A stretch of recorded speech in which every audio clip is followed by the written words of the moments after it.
How Neanderthal sleeping habits created today's broken work culture. Your boss expects peak performance at noon, but part of your archaic genetic code may still be pulling your biological clock toward dawn. Researchers have identified Neanderthal-derived variants associated with the human circadian system. Many of the strongest associations point in the same direction: morningness. The tendency to wake earlier, the tendency to become active earlier, and possibly the remnants of an ancient adaptation built for a world where winter daylight was too valuable to waste. Today we are tracing those archaic variants from Ice Age Eurasia into the modern office. We are asking why some people feel fully awake before sunrise, while others do not become mentally functional until the morning meeting is already half over. And we are confronting a disturbing possibility. The standard workday may not be neutral. It may reward one kind of biological clock while treating every other clock as a character flaw. That sounds dramatic. It is also where we need to slow down. No genetic study has proved that millions of people are physically incapable of working from 9 to 5. No single Neanderthal allele dictates when you sleep. And your boss did not build the modern office after studying a fossil genome. Chronotype is influenced by many genes. It is also influenced by age, sex, light exposure, season, daily habits, work schedules, parenthood, health, and the glowing rectangle you keep holding 6 inches from your face at midnight. Neanderthal DNA is one small part of that system. But small does not mean meaningless, because hidden inside the ordinary struggle to wake up for work is a much older conflict. The conflict between biological time and social time. Imagine it is 6:30 in the morning. Your alarm goes off. You have slept for 6 hours and 12 minutes. Your body is warm. Melatonin is still circulating. Your attention is slow. Your muscles feel heavy. And the first sound you hear is a phone demanding that you immediately become a responsible economic unit. You open one eye. The room is dark. Your brain offers a clear recommendation: do not move. Your calendar offers another: team meeting at 8:30. You drag yourself into the bathroom, drink coffee, commute under artificial light, sit in front of a computer, and spend the first 2 hours of the day trying to manufacture alertness with caffeine anxiety and the fear of disappointing people who begin emails with the phrase, "friendly reminder." Across the office, another employee is already energetic. They woke before the alarm. They exercised. They answered messages. They have somehow used the phrase, "great start to the day," without irony. By lunchtime, they may already be slowing down. Meanwhile, your brain is finally switching on. The office interprets this difference morally. One person is disciplined. The other is lazy. One is professional. The other needs to improve time management. But biology does not distribute alertness according to corporate values. People differ in chronotype. Some naturally tend toward earlier sleep and wake times. Others tend toward later ones. Most fall somewhere between the extremes. The pattern is not perfectly fixed. It changes across life. Children often wake early. Adolescents and young adults commonly shift later. Many people move earlier, again with age.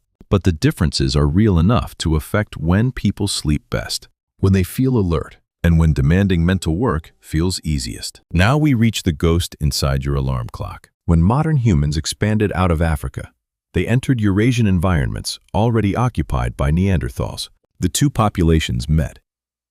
They interbred, and some Neanderthal DNA entered the genomes of later human populations. Most of those inherited fragments were eventually removed by natural selection. Some remained. A smaller number may have been useful in unfamiliar environments. Cold, different pathogens, reduced ultraviolet radiation, and dramatic seasonal changes in daylight. In 2023, researchers examined archaic genomes and present-day human genetic data to study circadian biology. They identified differences involving genes connected to the biological clock. These included genes such as clock, PER2, RORB, RORC, and RORA. Some archaic variants were predicted to affect gene regulation or splicing. The researchers then looked at Neanderthal-derived variants that still exist in living people. Many were associated with chronotype, and among the strongest associations, the direction was strikingly consistent. They increased the probability of morningness. This does not prove that every Neanderthal woke cheerfully before sunrise. We do not have Neanderthal sleep diaries. We do not know whether one individual was an early bird and another stayed awake beside the fire until everyone else wanted them to stop talking. The study reconstructed possible biological differences from genomes. It did not observe living Neanderthals sleeping. But the morningness pattern fits a plausible environmental story. Neanderthals lived for hundreds of thousands of years across Eurasia. At higher latitudes, daylight changes dramatically across the seasons. In winter, the useful window of light can become short. In summer, sunrise arrives extremely early. An internal clock, capable of shifting activity toward earlier daylight, may have provided an advantage. Not because sunrise was pleasant, because light was information. Light made movement safer. It helped people inspect tracks, repair tools, collect fuel, find plants, travel, watch children, and detect hazards that became harder to see after sunset. Imagine a Neanderthal group during a northern winter. The night has been long. A weak gray light appears at the cave entrance. There is no alarm, no clock, no manager. But the change in light begins resetting the body. The camp becomes active. Someone checks the fire. Someone examines the weather. Hunters prepare tools. Others begin work inside the shelter. The daylight window is limited. Every useful hour matters. A biological tendency toward earlier activity could help the group begin using that window sooner. Now transport one of those inherited tendencies into the 21st century. The cave becomes an apartment. The winter horizon becomes a phone alarm. The hunting group becomes a corporate department. The biological clock remains inside the skull, but the environment controlling it has changed almost beyond recognition. Humans now live under electric light. We eat after sunset. We work indoors. We stare at screens late at night. We wake according to contracts rather than sunrise. And we expect people with different internal clocks to become equally alert at the same scheduled hour. This is the great circadian friction. The modern workplace usually treats clock time as objective. 9 in the morning is 9 in the morning for everyone. But biologically, it is not. For an early chronotype, 9 may occur several hours after the body naturally became alert. For a late chronotype, the same meeting may arrive while the brain is still moving out of biological night. Both employees are sitting in the same room. Their internal time zones may be different. The mismatch becomes more visible on weekends. A late chronotype wakes early for work from Monday to Friday. Sleep is cut short. By Friday, the person has accumulated sleep debt. Then on Saturday, they go to sleep later and wake much later. On Sunday, the pattern repeats. Monday morning arrives. The alarm forces the body backward again. The person has not crossed an ocean, but the internal clock behaves as though it has. Researchers call this social jet lag. It is commonly measured as the difference between the midpoint of sleep on workdays and free days. The larger the difference, the stronger the conflict between social obligations and biological timing may be. Social jet lag does not automatically cause disease. Most research is observational, lifestyle, work conditions, sleep duration, stress, diet, income, and many other factors become entangled. But the pattern is concerning. Studies have associated evening chronotype and social jet lag with less favorable metabolic measures. Higher body mass, changes in glucose regulation, changes in blood lipids, and greater waist circumference. Shift work can create even more severe circadian disruption. Sleep happens while the body is promoting wakefulness. Eating occurs when metabolism is prepared for rest. Light arrives at biologically confusing times. The result is not simply feeling tired. Circadian signals reach nearly every organ. The clock influences hormones, body temperature, digestion, immune activity, attention, and the timing of energy use. When behavior repeatedly conflicts with those rhythms, the body must keep negotiating against itself. Now place that biological conflict inside an office. A late chronotype arrives at 8:30 after forcing an early wake time. They are quiet during the morning meeting. Their response speed is slower. They struggle to generate ideas on command. The manager observes the behavior. The employee is labeled unmotivated. But at 4 in the afternoon, the same person becomes focused, creative, fast, and capable of finishing work that seemed impossible at 9. The problem is that the organization has already decided when good employees are supposed to look productive. Visibility becomes confused with ability. Early arrival becomes a symbol of commitment. Late energy becomes invisible. And one particular chronotype gains a cultural advantage. This is where the title of this story becomes both useful and dangerous. Neanderthal sleeping habits did not create the modern 9-to-5 system. Industrialization did much more to standardize labor time. Factories needed synchronized workers. Machines created fixed production schedules. Clocks became tools of management. Later office culture inherited the assumption that the entire workforce should begin and end together. Neanderthal, DNA, did not design that system. But some archaic variants may have made morningness more common in particular populations, and a culture that praises early rising may have transformed one biological tendency into a moral standard. The early bird catches the worm. Successful people wake before dawn. Sleeping late means wasting the day. These phrases sound like universal wisdom. They may also reflect societies organized around agricultural and industrial schedules. The late chronotype hears them differently. To that person, they sound like an accusation. Wake against your biology. Perform before your peak. Then blame yourself when the result is difficult. Recent workplace research adds weight to this concern. A large Korean panel study following working adults found that evening chronotypes had higher odds of poor workability and greater health-related productivity loss than morning types. This does not prove that chronotype alone caused the difference, but it shows that the workplace consequences are not imaginary. Other studies of office employees have found that sleep timing aligned more closely with chronotype is associated with better productivity. Research among workers and trainees has also connected chronotype mismatch with poorer sleep, burnout, reduced workability, or cognitive difficulty in particular schedules. The important word is mismatch. An evening type is not biologically defective. An early type is not universally superior. The problem emerges when demands consistently collide with the individual's internal timing. Think of a company that owns a collection of machines. One performs best in the early morning. Another reaches maximum output later in the day. Management refuses to examine the difference. Every machine is switched on at the same hour.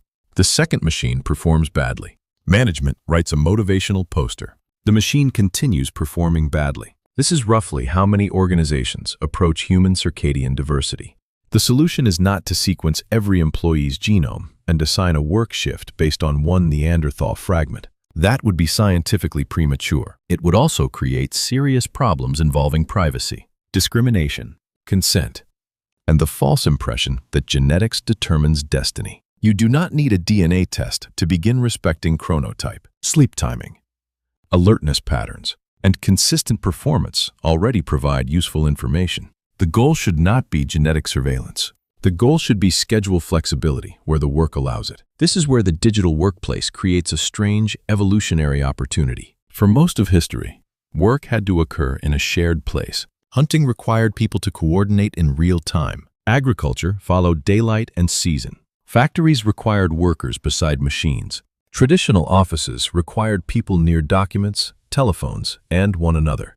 Digital work can be different. A document can be written at 7 in the morning, reviewed at noon, edited at 4, and delivered without every participant being awake at the same moment. That is asynchronous work. It separates cooperation from constant simultaneity. The early chronotype can begin while attention is sharp. The later chronotype can perform complex work during a later peak. Shared hours can remain for coordination, but deep work no longer has to occur inside one rigid biological window. This does not mean remote work automatically increases productivity. Home environments differ. Jobs differ. Some tasks require live collaboration. Some workers lack quiet space. Some people feel isolated. And flexibility without boundaries can allow work to spread into every waking hour. But flexible arrangements can return one important form of control: the ability to place demanding tasks closer to the time when the brain performs them best. That reframes the supposedly lazy worker. Imagine an employee who consistently arrives at 10. The industrial model sees a discipline problem. A chronobiological model asks different questions. When does this person sleep naturally? When is their attention strongest? Are they completing the required work? Does the schedule create unnecessary sleep loss? Could shared meetings begin later? Could the employee complete concentrated work during a later block? The answer will not always be yes. Hospitals must operate continuously. Transport systems require coverage. Emergency services cannot wait for everyone's preferred wake time. Retail and manufacturing have physical constraints. Parents cannot ask a baby to respect asynchronous workflow. But even rigid systems can use biological knowledge better. Shift direction can be designed more carefully. Quick returns between shifts can be reduced. Workers can receive more predictable schedules. Bright light can be timed strategically. Critical tasks can be matched more intelligently to alertness. And employees can sometimes choose among shifts that fit them better. The future should be chronotype aware, not chronotype controlled. There is an important difference. A chronotype-aware workplace accepts biological diversity. A chronotype-controlled workplace turns that diversity into a label that limits opportunity. You should not be told that your DNA makes you unsuitable for leadership because leaders attend early meetings. You should not be denied a role because a screening test calls you a night owl. Genetic chronotype prediction is not precise enough for that. Human behavior remains adaptable. And workability depends on far more than sleep timing. The inclusive model is simpler. Judge results where possible. Protect adequate sleep. Reduce unnecessary schedule rigidity. Allow flexible start times. Create a smaller core period for collaboration. Use asynchronous communication for everything that does not require immediate response. Stop treating presence at a particular hour as proof of value. And stop using early rising as a personality test. Now return to the Neanderthal cave. The first light is entering. A hunter wakes. Maybe archaic variants help shift the internal clock toward morning activity. Maybe those variants later pass into modern humans. Thousands of generations move across the screen. The cave becomes a farm. The farm becomes a factory. The factory becomes an office. The sunrise becomes an alarm. A biological adaptation that may once have helped people exploit scarce northern daylight now exists inside a culture flooded with artificial light and rigid schedules. But here is the final twist. The same Neanderthal inheritance used to criticize night owls may actually prove the opposite lesson. Humanity survived because it contained variation, different immune responses, different bodies, different risk tolerances, different skills, different sleep timing. A group in which everyone becomes tired at the same moment may be less useful than a group whose alertness overlaps across the day and night. Some people could tend the fire later. Others could become active earlier. Chronotype diversity may not be a flaw that civilization failed to eliminate. It may be part of the flexibility that allowed human groups to endure. So the broken part of modern work culture is not that it begins at 9. 9 may suit many people perfectly well. The broken part is the assumption that one schedule proves commitment, that one rhythm defines discipline, and that biological variation should disappear when an employee enters a building. Tomorrow, your alarm will ring. Perhaps you will wake before it. Perhaps you will stare at it with deep ancestral hostility. Either way, your response will not be determined by one Neanderthal gene. But your biological clock will be real. It will carry layers of evolution. It will react to light, age, habit, sleep, and inherited variation stretching back before history. The future of productivity should not begin by asking how to force every human body onto the same clock. It should begin with a better question. What could people accomplish if work respected the different clocks already inside them?